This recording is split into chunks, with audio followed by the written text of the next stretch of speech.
আমি সেই মেয়ে, বাসে ট্রেনে ট্রামে রাস্তায় যাকে আপনি রোজ দেখেন, যার শাড়ি, কপালের টিপ, কানের দুল, পায়ের গোড়ালি আপনি রোজ দেখেন, আর আরও অনেক কিছু দেখতে পাওয়ার স্বপ্ন দেখেন। স্বপ্নে যাকে ইচ্ছামতো দেখেন, আমি সেই মেয়ে। বিহারের প্রত্যন্ত গ্রামে দিনের আলোয় যার ছায়া মারানো আপনার ধর্মে নিষিদ্ধ, আর রাতের আধারে যাকে বস্তি থেকে তুলে আনতে পাইক পরকন্দাজ পাঠান আপনি, আর সুসজ্জিত বিছানায় যার অপেক্ষায় অধীর হয় আপনার রাজকীয় লাম্পট্য, আমি সেই মেয়ে। আমি সেই মেয়ে, আসামের চা বাগানে ঝুপড়ি কামিনী বস্তি থেকে যাকে আপনি নিয়ে যেতে চান আপনার সাহেবী বাংলোয়, আর ফায়ার প্লেসের ঝলসে ওঠা আলোয় মোদির চোখে দেখতে চান যার অনাবৃত শরীর, আমি সেই মেয়ে। রাজস্থানের শুকনো উঠোন থেকে পিপাসার জল আনতে যাকে আপনি পাঠিয়ে দেন 10 মাইল দূরে সরকারি ইদারায়, আর 20 মাইল হেঁটে ক্লান্ত বিধ্বস্ত রমণী কাকে ঘরে ফিরলেই যাকে বসিয়ে দেন চুলার আগুনের পাশে আপনার রুটি বানাতে, আমি সেই মেয়ে।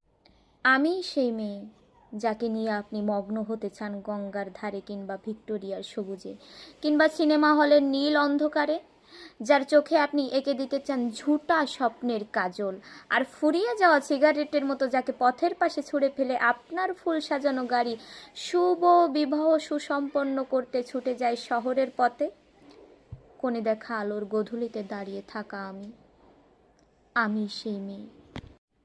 আমি সেই মেয়ে, এমনকি দেবতারাও যাকে ক্ষমা করেন না, অহংকার আর শক্তির দম্ভে যার গর্ভে রেখে চান কুমারীর অপমান, আর চোখের জলে কুন্তি হয়ে বিসর্জন দিতে হয় কর্ণকে, আত্মজকে, আমি সেই মেয়ে।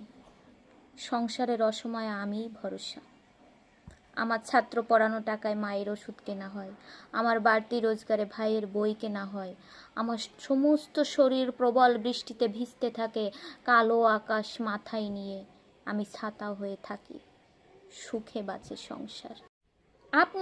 আপনারা আমার জন্য অনেক করেছেন, সাহিত্যে কাব্যে লোকাচারে আমাকে মা বলে পুজো করেছেন, প্রকৃতি বলে আদিক্ষেতাও করেছেন, আর শহরগঞ্জের কানাগলিতে ঠোঁটে রং মাখিয়ে কুপি হাতে দাঁড় করিয়েও দিয়েছেন। হ্যাঁ, আমি সেই মেয়ে। একদিন